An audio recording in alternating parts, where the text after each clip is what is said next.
এদের কাছ থেকে আমি নিজেই হাসি থামাতে পারি না, আপনারা তো 100% হাসবেন। তবে শর্ত হলো ভিডিওগুলো দেখার সময় আপনাকে না হেসে থাকতে হবে। আর যদি আপনি একটু হেসে দেন তাহলে ভিডিওতে লাইক এবং চ্যানেলটি সাবস্ক্রাইব করতে হবে। আর যদি আপনি হাসি কন্ট্রোল করে ফেলেন তাহলে কমেন্টে বলে যাবেন। এই সময় কম, শুরু করো। নাম্বার 3।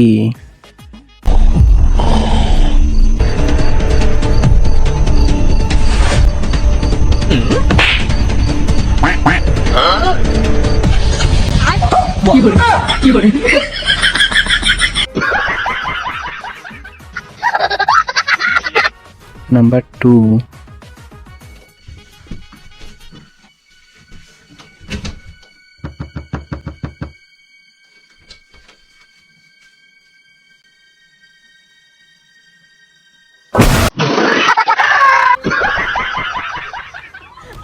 নাম্বার 1।